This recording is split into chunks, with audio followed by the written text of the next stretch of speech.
Welcome to Keep It Real with Ana and Avarie. Guys, we have a very, would we say special or important? Yes, I would say so. Would you say so? Yeah. Absolutely. Probably our best guest we've had so far about to join. Sydney Schneider, photographer. She does everything, marketing, whatever she wants to do. This girl can do it. She works with MLB. She's worked with the Chiefs. I mean, she's been at the NFL awards. We'll dig into all of this. Sydney, how are you? I'm doing great. Thank you so much for coming. I'm honored to be here, and you said I was your best guest, so. I know, yeah. We've had one MLB player on, but Sydney, I think you rank above any athlete. Well, thank you. Yes. Sydney, let's start with how we all know each other. UNO brought us together, of course. Avarie, I feel like you knew Sydney like way before I did. When did you, Avarie, and Sydney connect first? I DM'd Sydney on Instagram. I didn't know this. I forgot. I did not know that. Like at the end of my freshman year, because she kept always popping up on like my like For You page stuff. Mm-hmm. And then one time she was like in an Omaha thing, and I was like, wait, this girl goes to Omaha? Like I had zero clue. And then I looked at your story and you were traveling and stuff. And I was like, oh, like this girl has cute stuff. So I followed her. And then you'd posted like multiple more Instagram stories. And I was like, no one else like in my friend group like posts Instagram stories. Like no one else is creative necessarily. So I think I was just like, oh my God, your stuff is so fun or whatever. And then I think we just kind of responded back and forth of like random few times. And then I ran into Sydney at the hockey house my sophomore year. Oh boy. But I barely knew you, but I didn't like have any friends in this world yet. And I was like, oh yeah, hi. And you recognized me. And so we had like a small little chit chat, but you were with another friend. And at the time, like I didn't know who it was, but now it was Hurrdat, which is funny. Oh, that's funny. Which is funny. Yes. Anyway. Oh my gosh. So we had a small little chit chat, and then I don't know like really what like hit it off for us, but then you guys kind of knew each other. So when we kind of got women in media going or whatever, like Sydney came to take pictures and you were like, oh my God, Sydney. And I was like, I didn't really know you guys all knew each other. So I thought we were just inviting her. Funny story. Actually, how I met Sydney the first time, it was actually a job interview. So oh my gosh. I had literally never met Sydney. Saw her work and I was like, okay, this girl's really good. She needs to get into more sports photography around Omaha. And I was working at the Omaha Sports Commission and we were needing a photographer. And Sydney had done that, had taken senior photos and family photos and stuff, but hadn't really dove into the sports photography as much as I know she wanted to. But then again, like I think the only interaction, Sydney, I had with you was maybe like a Twitter DM or an Instagram DM. Probably. Like really minimal. Wait, we had a class together. Did you? Yes. Yeah, but that was late. Like that was my senior year, I think. Okay, either way, I remember you saying, because STEM went around and asked what everyone wanted to do, and you're like, I want to get into sports photography. And I was like, oh my God, that's Sydney Schneider. You're like, that's her in the flesh. She sat in the back row and you always came from swim. With wet hair. With wet hair. Okay, yeah, because then I remember every once in a while in passing. Okay, sorry, continue.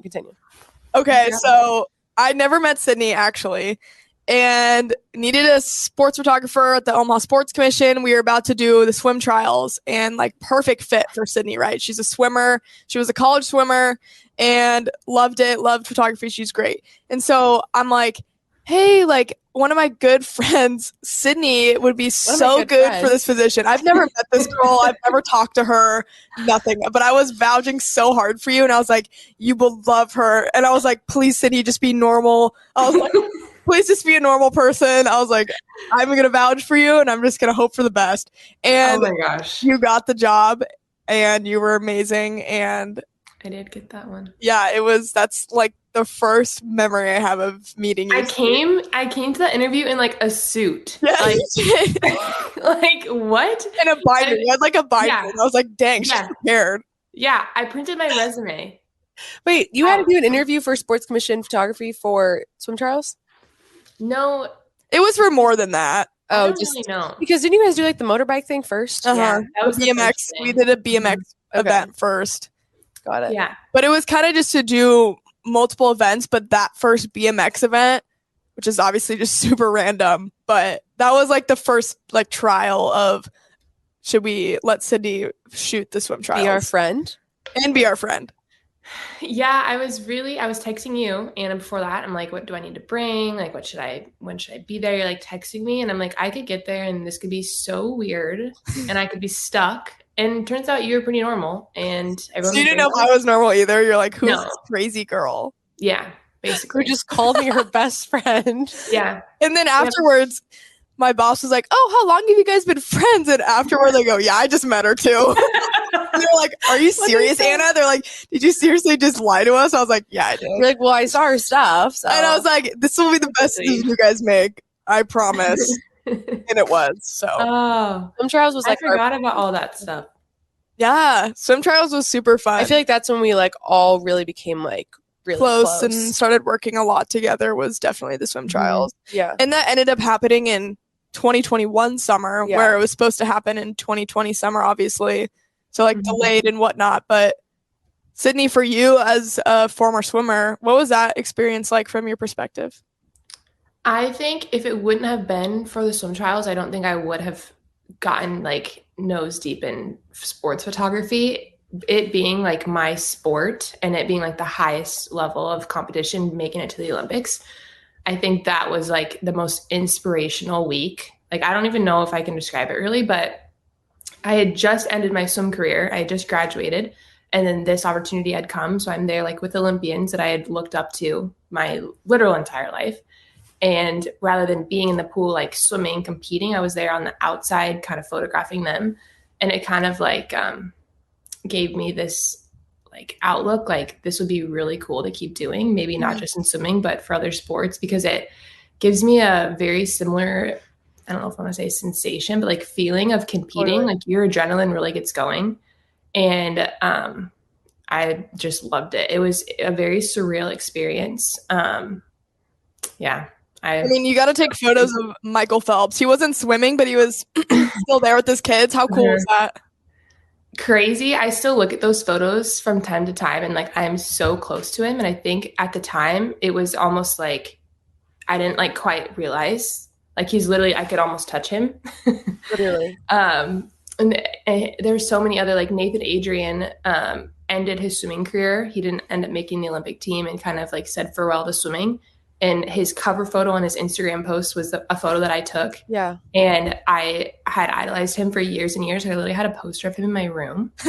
And that was like his farewell to swimming was my photo. And that like, I think too was like, and he tagged me. Yeah. He tagged Omaha Sports Commission. And I remember getting notification. It was like Nathan Adrian tagged you in a post. I'm like, okay, this is like a fake account or something. Yeah. And then it was him. I'm like, oh my gosh, it's still like, it's crazy to think about, but I really credit Omaha Sports Commission and you, Anna, for getting me in there because I think that was like the start of like, okay, I want to do this. I'm going to get really good. I'm not very good right now. Still not very good, but I'm going to get really good so that maybe I can have more experiences like that and be able to be around like all-time athletes and just sports in general. I feel like being not an athlete anymore, being able to stay in sports and like, it's just such a passion of mine, and to be able to be around sports still doesn't really feel like a job. I love it. That whole event was just like so crazy. Even for me, like, okay, backtrack. All of us went to Omaha and we're athletes. So also that's kind of how we all, I would say, somewhat knew each other. Huge runner. Anna is a great track athlete. But so we didn't just like randomly like all bump into each other in Omaha, but that event was so cool because it was right after COVID and we, started Women in Media Club. We were doing shows. Like we got Sydney involved to like take pictures for us. Like we were all kind of in the same little circle. And then that we all ended up at swim trials was such an interesting like event because for me, not a swimmer, have never been like huge into swimming outside of, watching the Olympics. So that's one of the most exhilarating events, like truly. But then you're there and you're working in a sports scene that's so fast paced. Like people are there all day. People are sprinting back and forth with heat sheets. Like NBC's next to you. Like Mike Tirico's over here. Yeah, that was really Michelle cool. Tafoya's over here. Like, and you're sitting in like their section. And I'm like, I haven't even done anything yet. Like, how am I doing this? And it kind of opened your eyes to this, like, you can put yourself in any position in sports if you just, say yes to opportunities and you end up crossing paths with so many cool people. And that's the best part about sports. And like that weekend, I even remember like kind of hate to admit it, but almost dreading because we didn't get to do the College World Series that year. They like didn't allow media. And so I was like, okay, I'm going to Omaha for the swim trials, but not really for the World Series. Granted, CHI and Charles Schwab are like neighbors. So we got to enjoy a little bit of both. But at the end of it, I like went into like a post swim trials like depression because it was literally 2 weeks of so much fun. Like you'd wake up. It was summertime, so yes, there was a buzz in Omaha, like no matter what. But and then like us three every day, like we're going to get food together. I had a hotel room. Literally, we had a hotel room. Like we were spending time in our hotel room in between sessions, like watching some of the best athletes in the world compete. And then this was the craziest part is then we watched the Olympics on TV because this was the trials, and I'm like, that guy just posted a picture that Sydney took. That guy is in a commercial right now for the U.S. Olympic team. Like I posted pictures for this guy. Like I was taking Instagram stories for this girl. Like I'm watching Katie Ledecky break records with my own eyes. And like I'd never experienced something like that. So it was such an eye-opening experience, like for even my own sports career. And let alone I can imagine what it was like for you. Like that was your sport. Like I was at state basketball yesterday and I like drove home crying because I'm like, I missed competing. Like I miss being on a team. And like you just did this right after ending your career and you're watching your sport happen. Like, and then you got to capture it.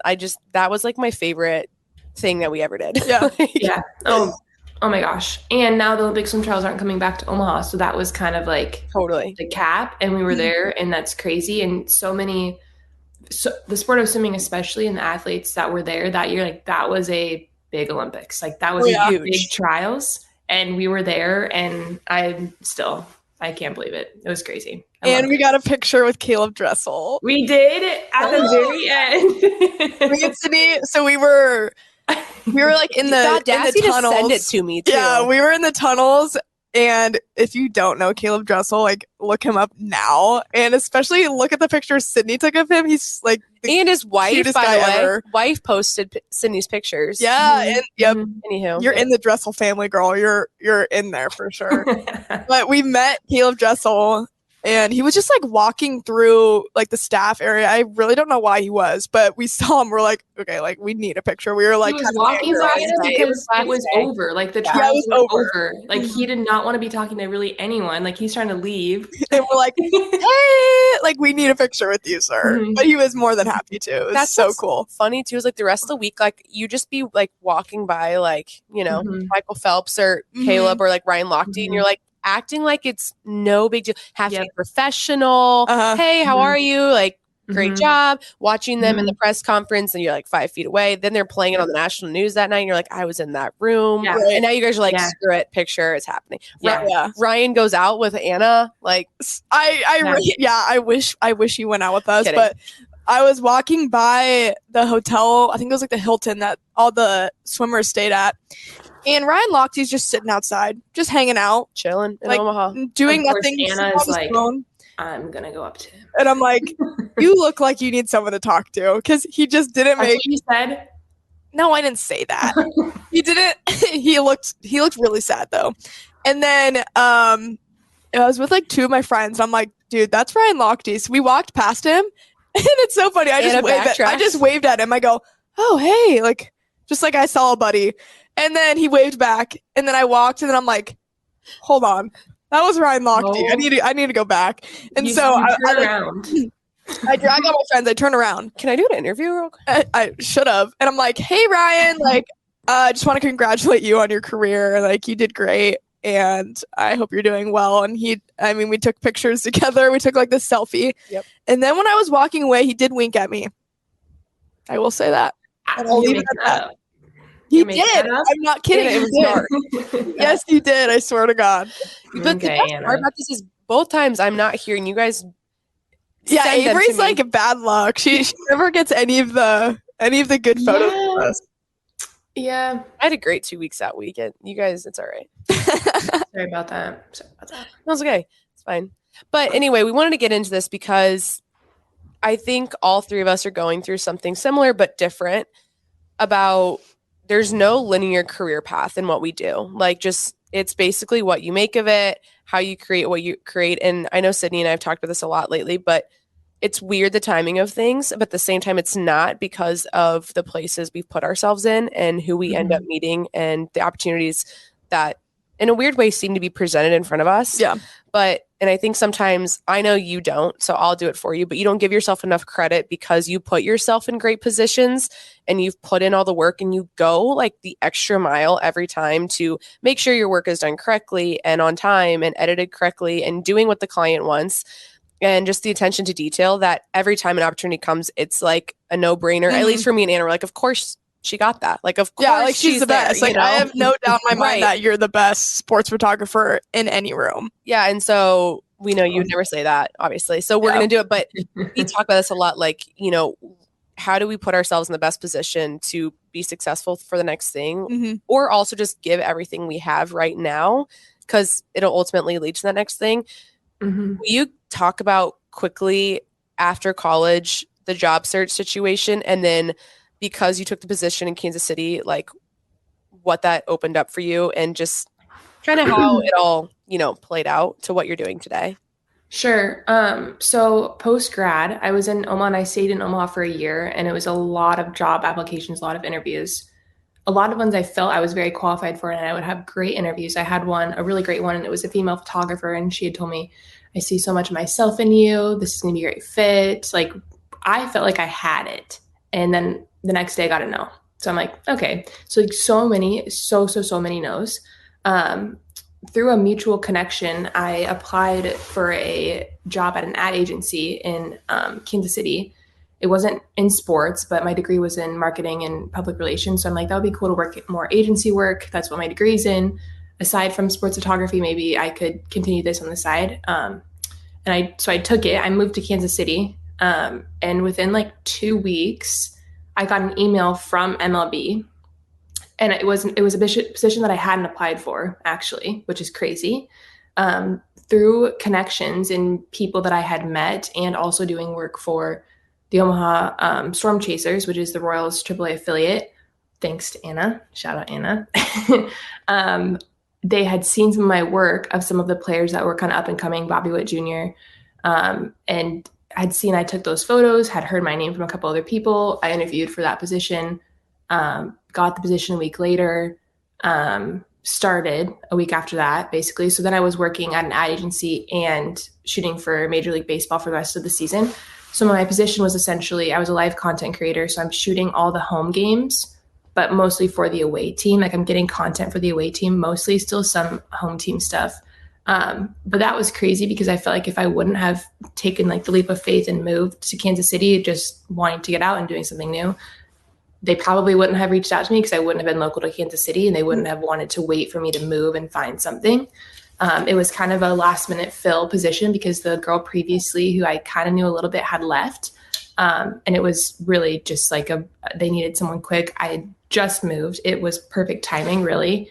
And then so to go back a couple weeks before that, before I actually had moved officially to Kansas City, I had just accepted the job with the ad agency. I drove literally just a day trip to a photo summit for the Chiefs that you kind of had to apply to. I got like accepted to, but there was a ton of people there. And it was really just like a creatives meetup essentially. And at the end of it, I went up to like the head photographer. I'm like, hey, I'm Sydney. He ended up knowing who I was because I had applied for an internship that year that he declined. And he basically told me, I didn't think you're doing so much. I didn't think you'd have time. Like, you're doing all these great things. I'm like, oh, I'll decide. Awesome. But anyway, so I told him, like, I'm going to be here now. And at that time, I didn't have the MLB thing. So I literally hadn't even officially moved to Kansas City. And said, I'm going to be here. I would love anything I can help you with. Let me know. I'll be there. He goes, yeah, that'd be great. Like, so nice to meet you. We had a great little conversation. And then I moved to Kansas City. So then back to kind of what I just explained, accepted that position. I reached out to him, told him that I was doing that because I'm like, maybe maybe they'll like that a little bit. So then I emailed him, didn't hear back, kind of going on with, I don't know if I'm forgetting things. I kind of start to forget. But anyway, I think that's right. So I keep going on with life. And then football season kind of starts to come around. I get a text from him and he's like, hey, can you give me a call? I'm like, oh, okay, this should be good. I don't know. So I call him. he's like, how are you with like celebrities and like bigger name influencers? Would you be okay to sign an NDA? Like, I don't know if maybe you should cut this out. I don't know. I think it's fine. And whatever. So he tells me that he has this event for me. It's like in 2 days, gives me all these details. I was working at like a 8 to 5, 9 to 5 every single day. So I had to leave work a little bit early to make it to the event, which was like 10 minutes away. So I made it there. It was super cool. It was a Chiefs like anniversary kind of like event. And it was the night before the Chargers home opener game at Chiefs. And at the event, he's like, hey, are you available tomorrow? I'm like, I work tomorrow, but like I probably can be. He goes, okay, yeah, I want you to come help us at the game. I'm like, start to sweat. I'm like, okay. Like, here we are. Is that what you're talking about? Yeah. Chargers versus Chiefs, yeah. And which was crazy. I'm like, okay, I'm gonna stay calm, act cool, like I know what I'm doing. Totally, I can do that. Yeah. And so because I had just taken off the day at work before, I didn't want to do that again. Like I love the ad agency that I work for. And I'm like, I'm going to just make it work. Like, I don't know how I'm going to make it work, but I'm going to make it work. So I worked that whole day, left. I told him, I might be late. I don't know, but I'll make it work. And so I was into traffic. So I work in River Market is the ad agency that I work for. And it was heavy traffic, first Chiefs game of the season. Okay. Boy, Sydney's sweating. I'm dripping sweat. Like, I'm like, I'm going to be late. He's late. I'm never going to get an opportunity again, blah, blah, blah. Like all these things. So I park and I'm parked in the wrong spot and I'm carrying like a roller bag, a backpack, all these things through gravel, like basically running. Okay. Parking lot. And I make it there. The game hadn't started yet. And one of my like shots that he wanted was at the very top of the stadium. So the highest point of the stadium. So I, with my roller suitcase, climb the stairs. I don't know how many flights it was. I think my watch told me at the time. I don't even remember now. I know exactly where you're at because this is where I snuck into. Based on the picture. Oh yeah. Mm-hmm. Top. Wait, top. Why didn't you drop off your roller stuff? So why'd you just? You had no time. I didn't have time. If I would have taken off and gotten there on time, I would have dropped off my stuff, talked to him, got the whole list. We did not have time. You were carrying this up like through fans. Mm-hmm. Yeah. Oh everything. My God. I had a big lens, like a big. I think I had a 300 lens on a monopod on my shoulder, a backpack, and a roller bag. So he's crawling to the airport. He's crawling at the stairs. Yeah. Oh my gosh, my legs were burning. Anyway, so I get up there, I got the shot. I think the game went pretty well. Like I got some good stuff. I think the Chiefs social ended up using a couple. I just didn't feel good about it. Like the rush and like, I'm like, I know I can do better. So I told him that. I'm like, thank you so much for this opportunity. Like I would love to be asked to come back. Let me know when you need help. And I didn't hear for a while. And then I got asked, I don't know. I'm starting to forget my own life story, I guess. Chiefs game. I think. Yeah. So I think the next game was Christmas Eve. So I was going to go home. Talking Sydney's life. Yes. Yep, that's it. So that Chargers game was the first game of the season. So it was a little bit, and I started to like get really down. I'm like, yeah, those photos sucked. Like they hated them. I'm literally should probably quit photography. This is the end. And so I get a text, and I'm like, and he's like, hey, can you work Christmas Eve game in Seattle? I was already planning on going home. I think I actually went home, had to come back for like a doctor's appointment. So I drove back and forth, I think 2 times. Well, then an entire snowstorm is coming and I was going to drive and stay there and then like come back the night before. Well, then I had to stay in Kansas City because I didn't want to get stuck. So the whole week off I had from work, I was just hanging out in my solo studio apartment in a snowstorm. No one was driving really. So I walked to get groceries downtown, like just bumming it really. But I'm like, I have to, like, I can't say no. Like, I kind of want to like prove myself a little bit. So I did the Christmas Eve game. And this one was cool because I did like photos with Santa and I got to go up to like the players, like families, lounges and like take photos with their kids and their wives. And so I got to meet a lot of people. And I kept thinking like, if I would have said no to this, that wouldn't have happened. I wouldn't have met this person. I would have met that person. And I also got some really cool game action shots. But it wasn't like, hey, can you come on the field and be here for like the most important blah, blah, blah. It was like, not like, it didn't sound like the most amazing thing to do. And it was on Christmas Eve, but I kind of thought like, I have to do it. I literally have to do it. I want to do it. So I did that. And then leading up to the next one, is this getting too long? No, keep going. Tell your story. Okay. So then I ended up having to have surgery. Long story. So he texted me about a playoffs game. Mm-hmm. I had to say no because I had literally just had surgery. I hope you understood. Yeah, he was fine. But I started to get like more texts frequently, and I like was feeling a lot better. I'm like, this is crazy. So like I kind of became more of like a freelance photographer for them. Mm-hmm. And so I had to say no, and I was like, I almost like was like, I think I can do it. My parents were like, Sydney, like you can't do this. So that was the week before they win. So then it's I think 2 weeks. They had a bye week, and the next week they're playing the Bengals. And so that was hitting, AFC Championship game. This would have been like my third week, like post-op, which I wasn't really supposed to be doing anything, but I was like, I'm not saying no to this. Right. I packed up my stuff from home, drove to Kansas City. Play on one ankle, you can shoot a game. Exactly. Exactly my thoughts. And so packed my stuff, went to Kansas City. It was a freezing cold game. Yeah.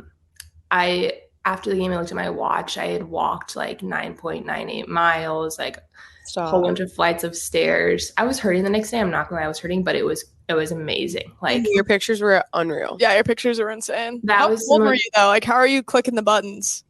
I couldn't really feel my hands, so I would have to like make sure I could hear it. So a lot of times when you're in like crowds, you cannot hear, and I'm like making sure I can like hear it because sometimes I did not feel like my finger was going. Mm-hmm. Crazy stuff. Very cold.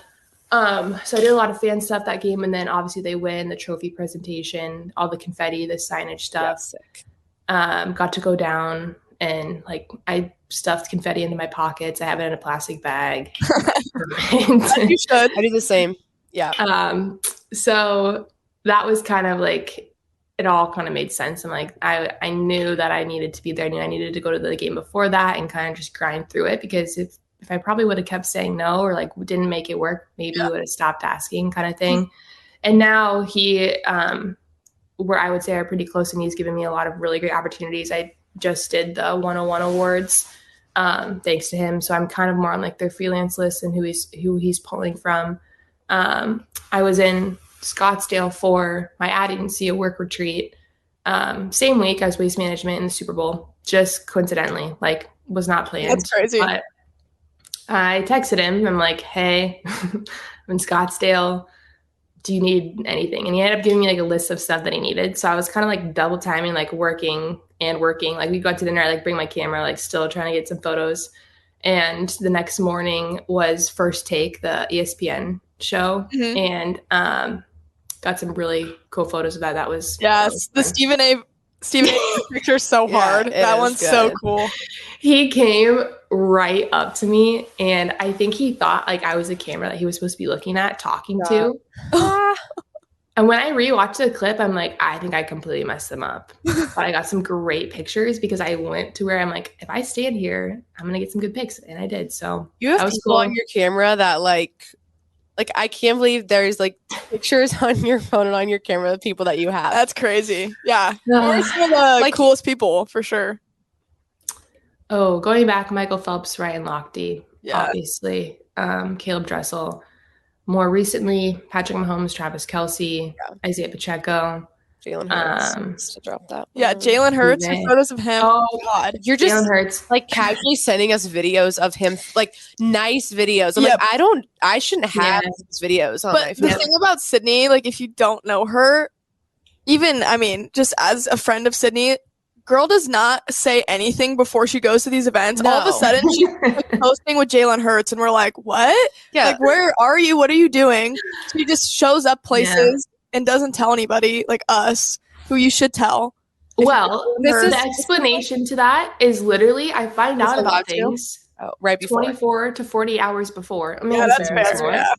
And like it's like, yep, I'll do it. I'll be there. And then I'm literally scrambling, making it work, driving probably because from 3 hours from Lincoln to if I'm visiting home. Mm-hmm. Like, whenever I get your name pop up on my phone, I'm like, this is gonna be something good.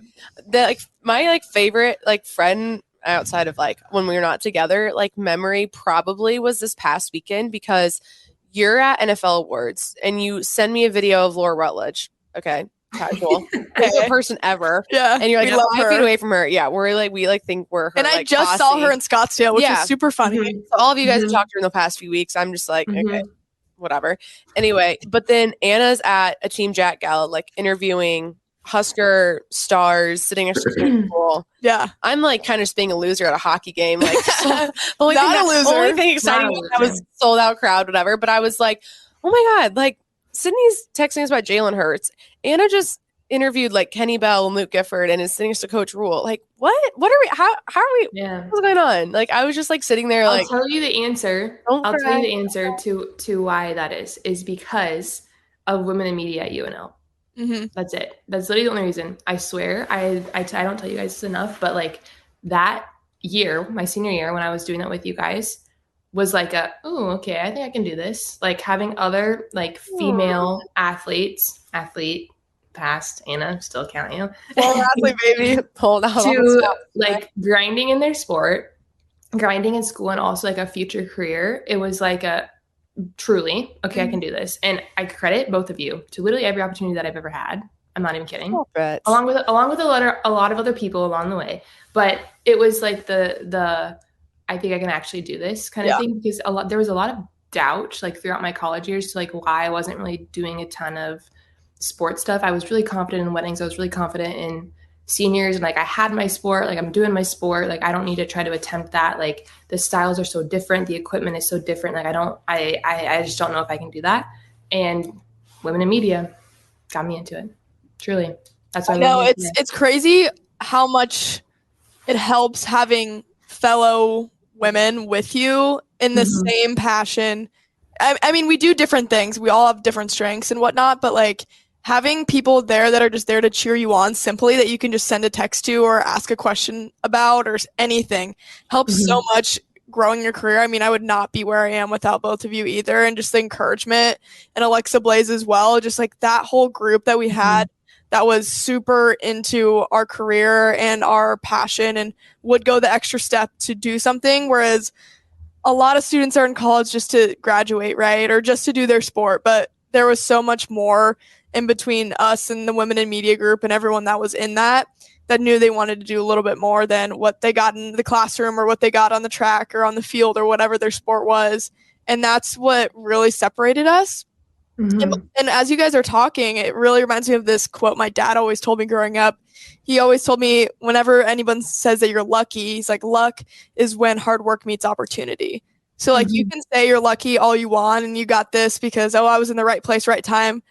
That wouldn't happen if you wouldn't have taken those steps in college or believed in yourself or joined our club and went to those morning shows, or Avarie and I on Friday mornings, getting up early and doing these shows and getting those reps in. And then you, Sydney, saying yes to me, someone that you had never literally met, and went to a job interview with her.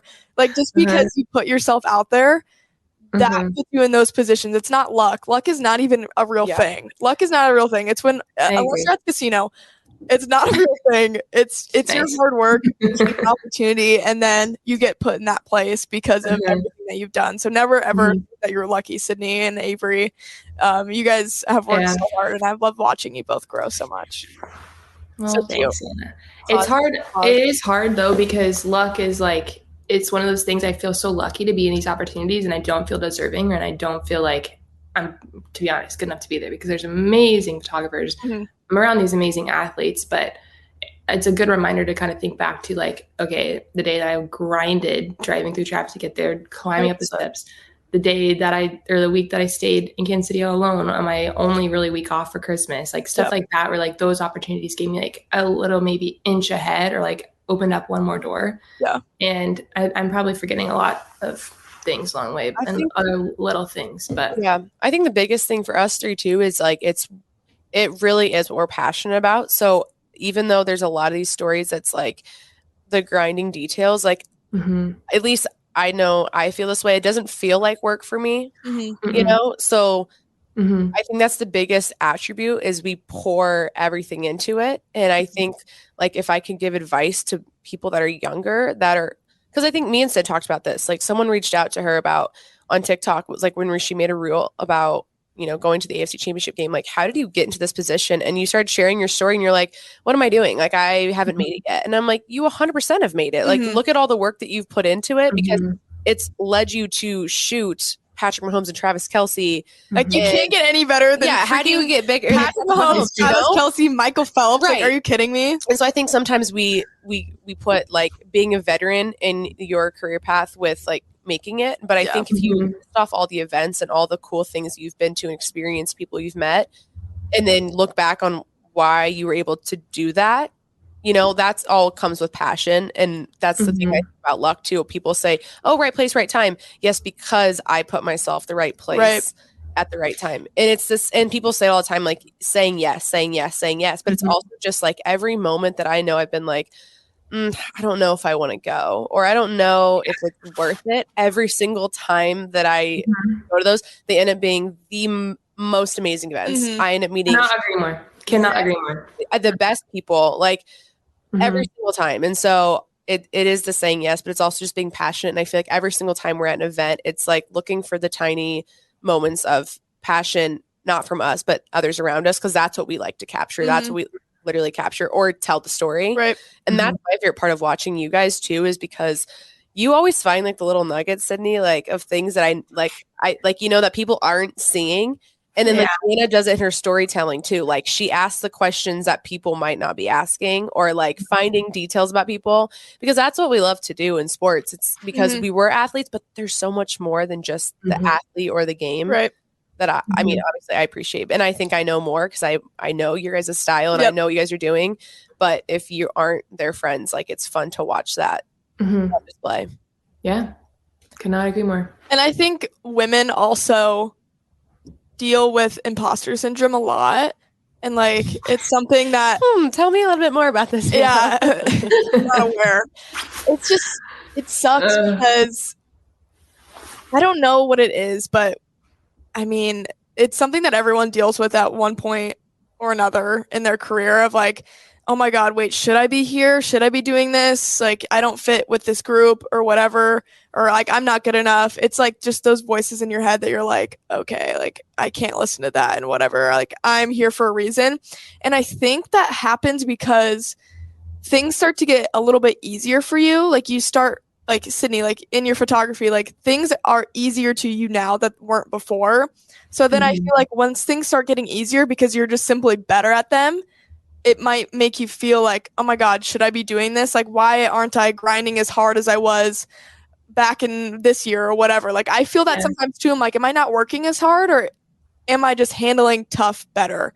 Am I just handling these circumstances better? Right. Have I just had more reps? And I'm like, maybe I don't need to do this because I'm so much better as a reporter or as a broadcaster that I can, make life easier for myself. So I think that's sometimes when imposter syndrome might kick in, is like, okay, maybe my job's just easier for me now, and I just need to challenge myself in a different way because I've mastered this. Like, I'm good at this now. Like, I'm not struggling in every little skill set. That's a great point. Do you feel that? I feel like I'm like listening to like a podcast of like what I should be doing. Is like you guys, I'm like, like I need to hear an hour of hype up. Can we do this once a week? Yeah, geez, I'm motivated.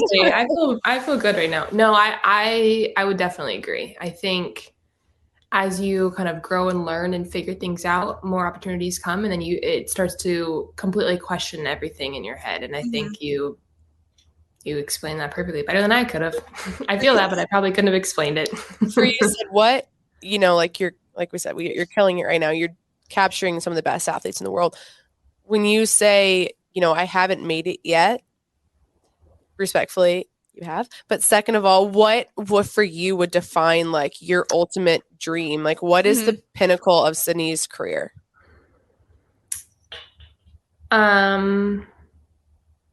I would love to be able to travel with a team. I would love to be full-time with a team. Maybe not just freelance opportunities, and maybe not just like a seasonal, but like a full-time. I feel like when I see like the head of the photo department, like who's been giving me a lot of these opportunities, like he's made it. Like he's had multiple Super Bowl experiences. He completely leads the photo department. for the Chiefs, and like is insanely creative, insanely talented, and has so much knowledge and like things that I would never think about with like even camera settings and just lighting and like color temperatures of the time of day in the stadium, and like just so many things that I learned from him. But I would say in my mind, it's like I'm not going to make it till I've been in the industry for like 20 years, but maybe that's probably the wrong, obviously. I understand that because I think in terms of what we've been talking about, we're not considering ourselves as making it in any means, but I think it means like you don't have to be in it for 30 years or be at Fox Sports to finally enjoy it. Right. You know, like you get to enjoy every piece that comes with it along the way that you be there, and also like what you're able to do while you're like in the moment. Like I think that's what, well, at least what I'm referring to in terms of making it. It's like you are exactly where you want to be right now. Even if you really good way to put it. Even if you didn't think so, right? And I think it's always just like we're not on a linear path, and we see people all the time like getting a new opportunity or something. How do they do that? How do we do this? And it's like no one's path is the same, and so every opportunity you get will lead you to where you need to be or what story you should be telling.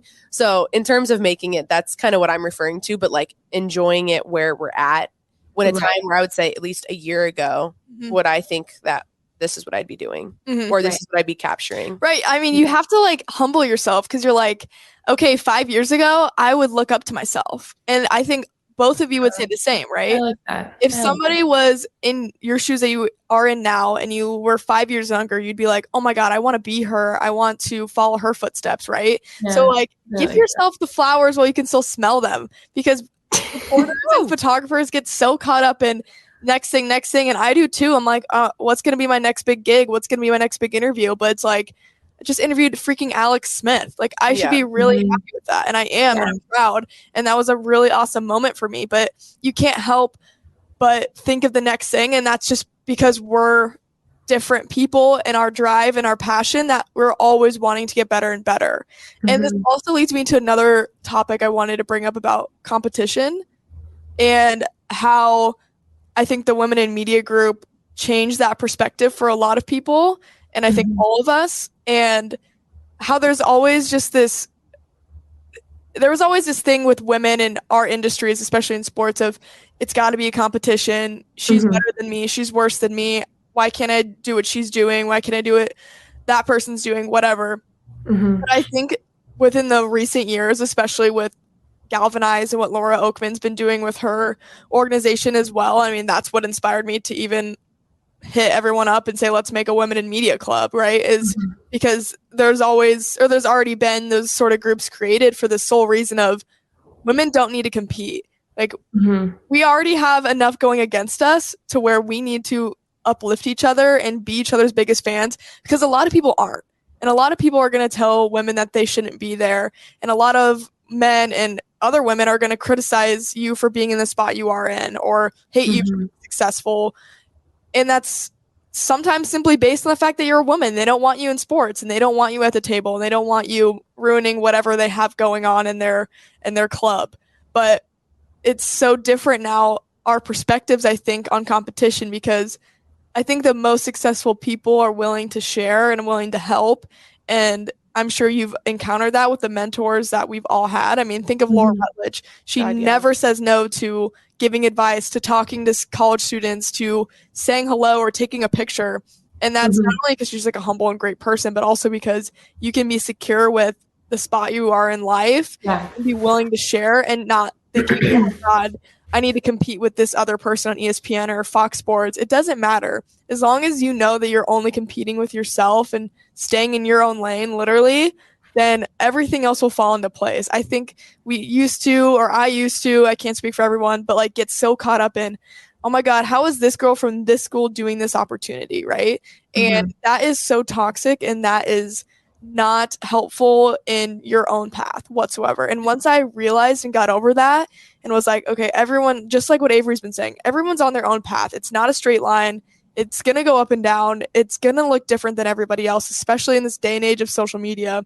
It's like, you just have to realize that everyone's path is different, and that you just can't compete with other people. So soapbox I'm getting off of, but no, I think that's a good point because like we're different in the way that we do our reporting. Like we just pay attention. Like when we do interviews, like the stuff that I write down is always different than what you write down. totally. Yeah. But I always want you to be better because I want to be better. And I feel like it's in my nature to like want to be very competitive. And so like when I watch things, I'm like, that was really good. They were really great, but I want to do this in my style better. Yeah. Not because I want to compete against that person, but it's because like I feel like I learn from them. But at the same time, I'm like, I'm no expert in this. So what do they do really well? And like, how do I, whatever. But like as a team, I want to support you because like we've got each other to where we've been. But like the more that you grow, the more that I grow. So it's what, 100%. I wouldn't be doing myself any favors by trying to constantly feel like I'm competing against my own teammate. Right. But I mean, and it's like a team aspect. Like if we've all been on a team, like you want your teammates to work just as hard as you do because at the end of the day, like it only makes you better. Yeah. It's just so counterproductive to not be rooting for everybody around you. Sydney, what's the landscape like in photography? Based upon First, I want to say one thing though. Is Anna, you gave me that piece of advice last year during curling trials. I don't remember what we were talking about, but it completely changed my perspective because you said something along the lines of like, I know that no one will work harder than me. / I'm only in charge of myself and can only do the things that I find or can do myself. And I'm never going to not help someone else because I know that I can be the best that I can be. And I'm always going to offer help to other people. Right. And I started doing that and things really changed for me in my perspective on things. I think that was huge. Anyway, what was the question? I just had to put that in there. No, I love that. And I remember that conversation specifically. And I love that you remember that because I did say like, if you're the most successful people in their careers are, again, always willing to share, always willing, because the student is never going to be the teacher and the teacher is always going to be the one that's working harder. But you have to be the student at some point, right? But the student will never be the teacher because if you're the teacher, you're not the student. Side story, but to that point, does that make any sense? Yeah, because by the time the student's the teacher is no longer the teacher. Chicken and the egg makes sense. Yeah. I just watched Sydney's. Okay, but I thought of that analogy just myself. I'm like, whatever. I'm not going to say. You just made that up. Okay. No. I was like, that's about genius. I think on a car ride, I was just like, the student, the teacher was like rolling in my head. I was like, it makes sense though because if you're just so willing, I will share any secret with anybody of mine. Secret as in like the things I know, my knowledge, my magic potion. But like I am so open to, and Avarie's so open to, Sydney, you're open to sharing because we're secure with who we are as people and where we are in life.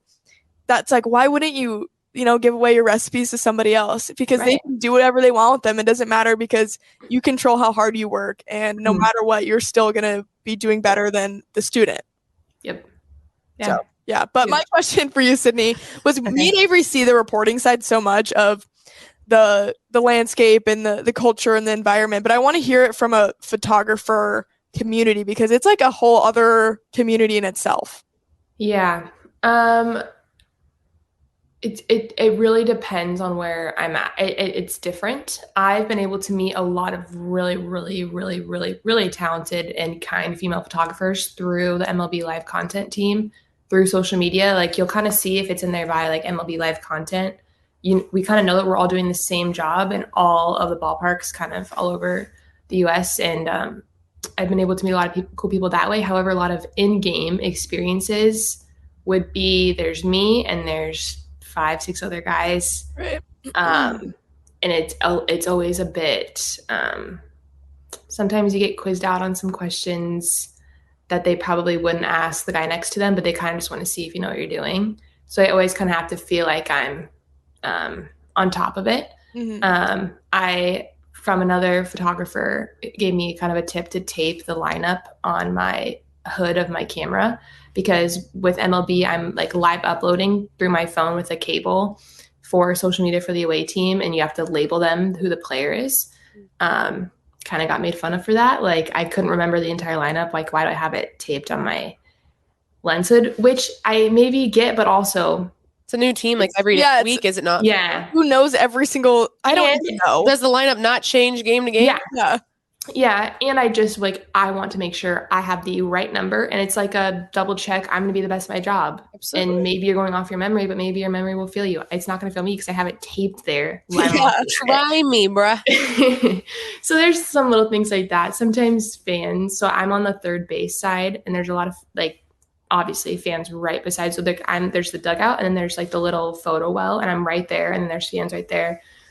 Security has had to come a couple times for some things being said. I won't say them on here, but there's experiences like that where I'm like, oof, that's not fun. And then I kind of step out of it and I see that there's so many people just like me and so many females my age doing exactly what I'm doing in other ballparks, probably having the same experiences, but always being so helpful. Like I've never met any of them other than when we're on like our Zoom meetings with MLB kind of like check-ins and I see their names. Like we've never met in person. I probably, if they came into a room, I don't think I could probably pick them out. I know what their photos look like. I could probably tell their editing style, but I don't know what they look like, but I'll message them and they will message me for kind of tips and tricks and just random things. And it's immediate reply. I'm never getting left on red. And that's, I think, it didn't always used to be. Yeah. That makes me happy though, because again, Sydney, you work with all men, and me and Avarie pretty much not here at Hurrdat. Honestly, we're really good of having a lot of women in this, but this place at Hurrdat is like an anomaly compared to a lot of other newsrooms and stuff. But like around when I'm at sporting events, when I'm covering the Creighton Blue Jays or any other team for that matter, I'm pretty much always the only woman there. Do you guys catch yourself thinking about it, or do you guys not notice as much anymore? Like when you're I hate to say that I definitely notice. It's definitely, but I'm a avid overthinker. So as honestly, you know. You said that, Avarie, because the other night I was like sitting up there on the press row at a Creighton basketball game, and I was like looking around. I'm like, oh, everyone's a dude. I was like, I kind of forgot. Well, I did that to myself yesterday because it was just state, and there was like I think one girl photographer maybe, but it didn't even cross my mind until we were leaving and I was walking behind everyone, and I was like, oh, all right. I was the only woman. So I just didn't know if like maybe it was a good thing or a bad thing. Like good thing that I didn't notice, and it was just like people haven't looked at me differently, or is it like not good that I didn't notice and there should have been more? You know, one of those. I don't know. It makes me think. I don't know if it's good or bad. I don't know. I find myself forgetting in some situations, but when I really feel it is like going on the field, like post game with like a Gatorade splash, and there's just not a ton around, and I can just kind of like feel it.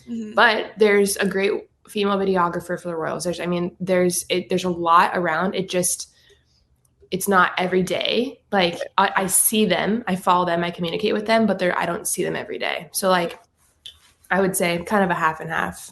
I guess maybe the good aspect of it is if we're not thinking about it as much, it means that we're in a space we feel comfortable with. Yeah.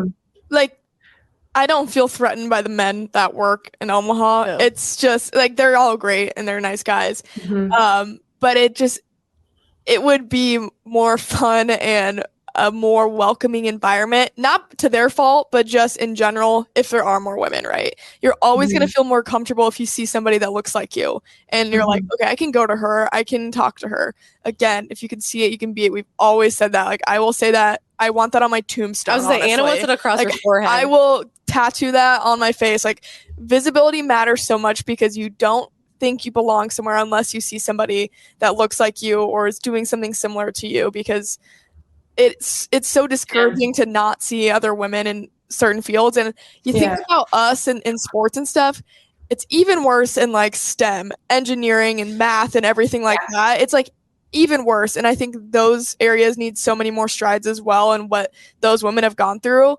And it's just like, we're trying to change one thing at a time, of course. And like sports is a great place to start. And I felt more comfortable in like locker rooms and areas like that. But there's still part of me like going into the Royals locker room isn't like the most comfortable thing in the world, right? Like these guys are in their own environments. Yeah, I think even that part too is it's like trying to. I don't want people to disregard my motive. Like, why am I working here? It's because I want to tell a story. I like capturing it. I like the environment. I like the tradition. I genuinely like the sport. Am I trying to be around the team more? No, that's not my thing. Do I love Literally, don't even get me started on that. Oh my God. You brought up it. Don't get Anna going. You're about to get me going, Averie. We've both talked about this separately. All right, you've already opened this, so we're going to talk about it. My part, and I'm saying in my term, is like, do I like being around teams? I love it. Like, I absolutely love it because it reminds me of like my own career. Like, I know how much fun it is being on a team. I love seeing everyone's personalities when they're not on the ice, when they're not on the field, when they're not on the court. Like, that is so fun for me. Like, I truly enjoy that piece because fans don't get to see that. And like, that's what I want to bring to people, or like the people and conversations that we have, all of us, when you're not in competition, is so entertaining. But I have to make sure, because I do this within myself, maybe not even people around me, but like, I don't want anyone to ever think that that's why I'm there, you know? And so I try to make sure that I'm doing things that aren't putting myself in a situation that makes it feel weird. But then I'm also like, but anyone else would be sitting here that isn't me, and they'd be like, they're just doing their job. Because they're a man.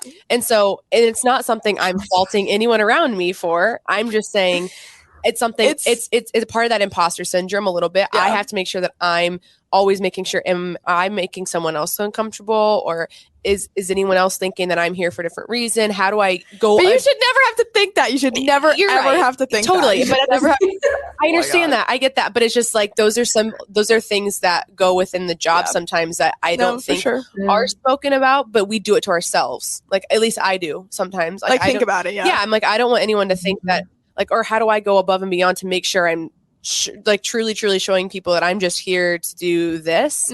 But then it ends up like, I end up having great conversations with people and stuff. And I'm like, ooh, have I overstayed my welcome? Do they think that I'm, you know what I mean? That kind of stuff. And I don't I have so many thoughts, Averie. And it's the thing that's hard is I always walk away being like, I wish I wouldn't have felt that way, because I don't, and I have to like retrain myself to be like, you're going to give me. She's adjusting her headset. I know she's going to give me a lecture, but and it's not that I'm saying I think it's right. It's also I'm totally agreeing with you. I'm also just saying she sits up in her chair. She's sitting up, and there's her water. Those are the things. It's not even being around other males all the time. It's also because, like, on the flip side, real quick, like if there was a guy reporter like always around the women's locker room and stuff over and over and over and over again, like, would we after a while be like, okay, we know that you always cover our team, but like, why?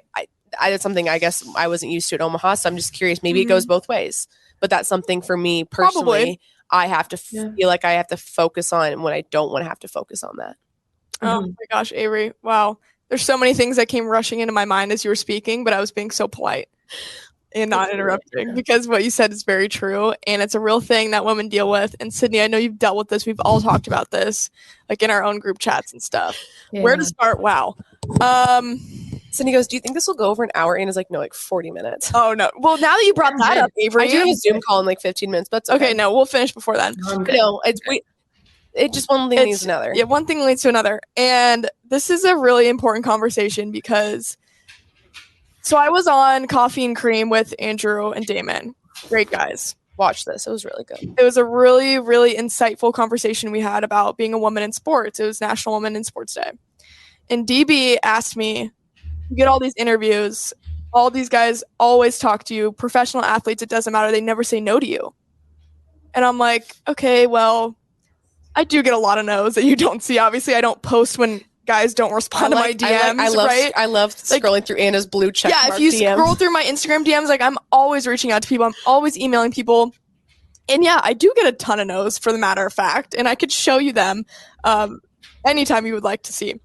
But the thing that guys don't understand, and Averie, you brought it up, is like dancing the line between trying to build a relationship with a male athlete and not trying to have them think that you want anything more than an interview. Or vice versa. I feel like, continue. We can, No, and it goes both ways for sure. But like, I am there to do my job. I am Instagram DMing you about an interview for you to join my show. And a lot of guys are super respectful, and I love that.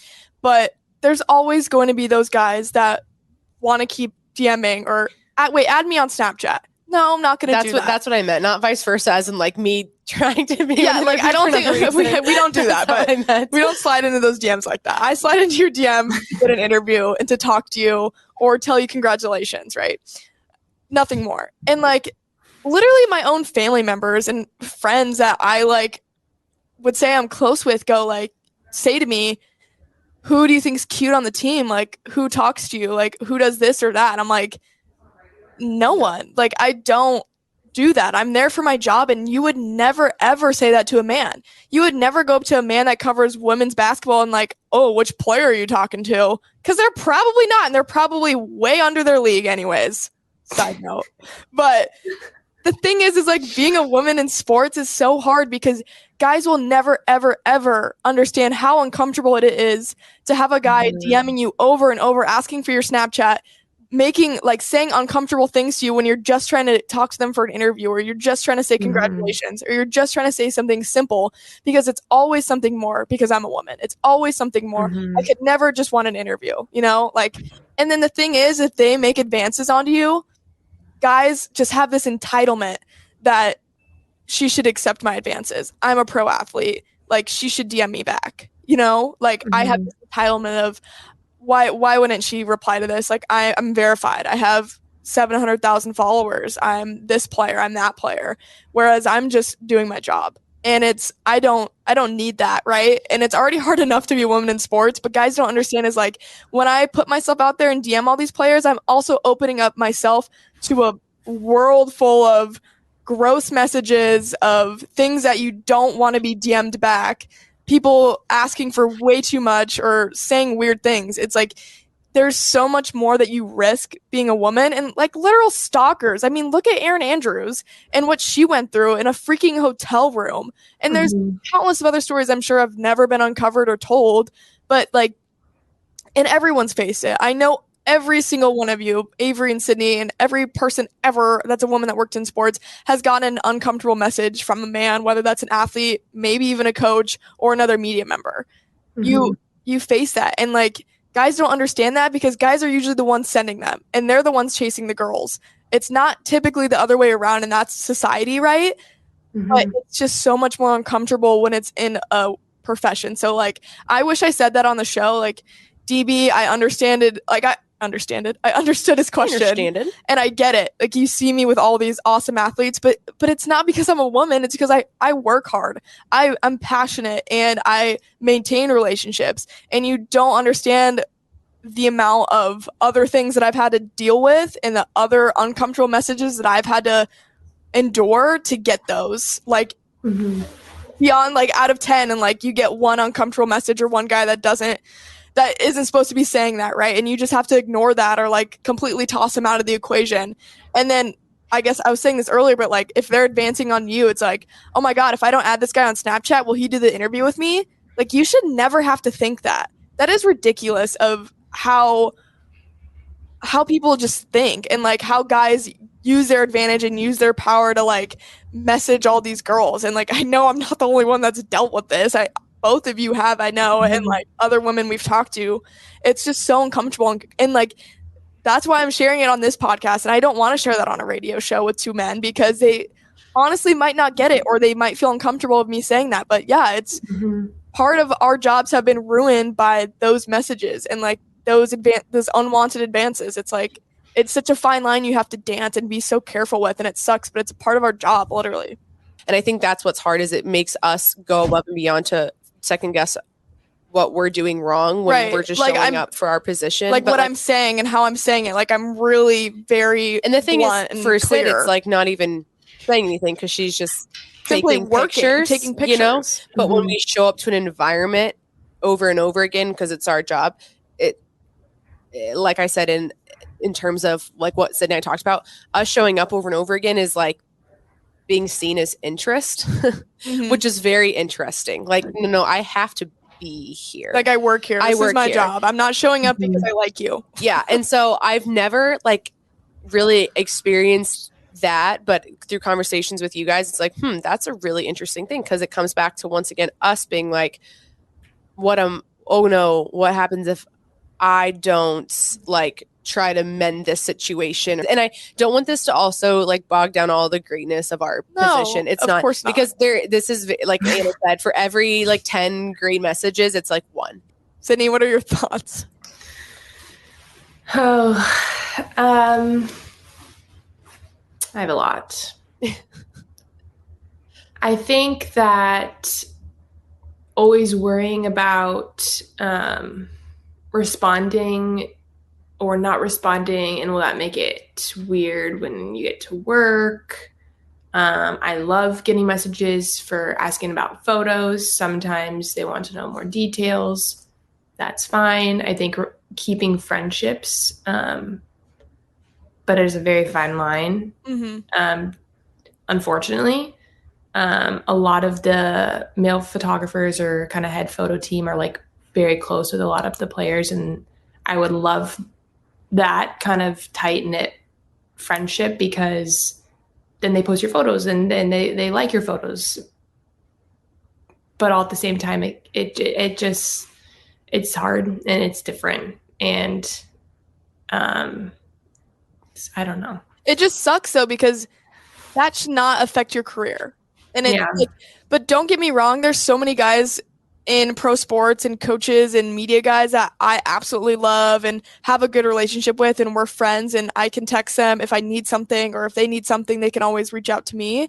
There's all those great relationships, but again, Sydney, like, it does affect your career, whether you believe it or not, being a woman and having to dance that fine line all the time. It's like you're walking on eggshells around these guys, because you don't know what kind of dude they are. You don't know if like they're the ones that are gonna take a message wrong, or take interest in the wrong way of, oh, she's showing up every time, like let's talk to her, like she must be interested in me, she's taking photos of me.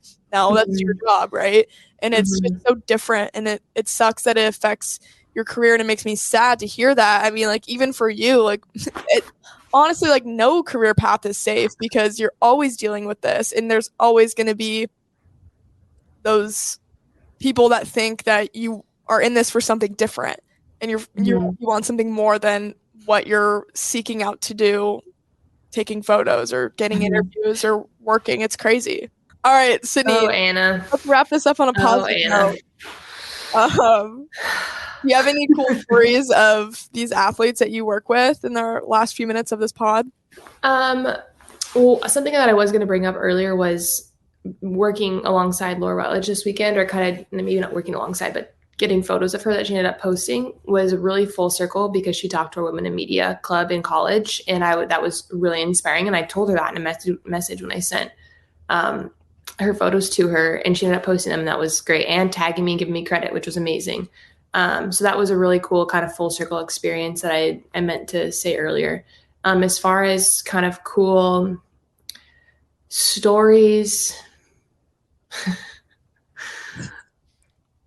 I guess. No, I'm just kidding. Kidding. I mean, there's a lot of fun, like interactions, like especially being on the third base side for baseball. Is I had like a blue Gatorade, and I don't remember who the player was. Now I'm probably gonna blank on who it was. I don't even remember what team it was. Was drinking a blue Gatorade and like climbed up on the fence and like cheers me. It was like, like little blue, like, and like that stuff's fun. Yeah. And that was kind of like at an end of a like series. So I had been there. They'd kind of like obviously known who I was, kind of seen me uploading photos, and that was kind of like a fun, like, oh, I belong here. Like I'm able to kind of like joke around with them, and it was great. Yeah. I don't know, you guys. Put me on the spot. I know, I'm sorry. After the show, be like, wait, this. Yeah, no, after the show, you're going to be like, oh my God, all these cool things happen to me. Yeah, I'm trying to just think. Okay, how about this question? Your biggest piece of advice for aspiring young photographers? Oh, geez. Never say no to an opportunity, no matter how tired you may be, even or how many steps you have to go. Let me rephrase that. Yeah. Never say no to an opportunity, because you never are sure which opportunity will open, not even a door. Maybe it'll open a window that you can climb through. I love that. Or like, I mean, maybe it's not even a window on the first floor. Maybe you have to take a ladder and then jump out the window on the second floor. But if you'll get out and you'll get a little bit closer to where you're wanting to go. And I think that was a huge lesson I learned this year. Is I think last year I was waiting for an opportunity. I needed a yes from someone so badly. I was just waiting around. No. Whereas I kind of took action, and I became I'm going to say yes to everything. I didn't wait for a yes from someone else. I think especially starting out. Someone asked me the other day, I waited around a lot for like great opportunities, and some of them did come, but I wish I was shooting locally all the time, every weekend. You can get great photos of high school games, college games, youth games. I mean, anything. And I got told that in a lot of interviews is just like keep shooting and get stuff for your portfolio.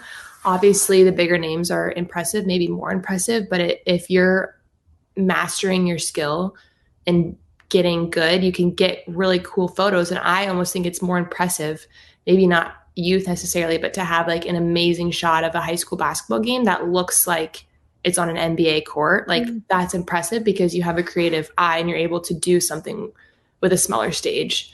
I wish I would have learned that sooner because I think I was just waiting for like a big opportunity. Like, yeah, I can't do anything right now. I'm getting a lot of no's. Like I need stuff in my portfolio, but I don't have anything to do. Like I could have found something to do. And I did do things, but I wish I would have maybe done more. So that was kind of a piece of advice I gave the other day. Yeah, I think I love that.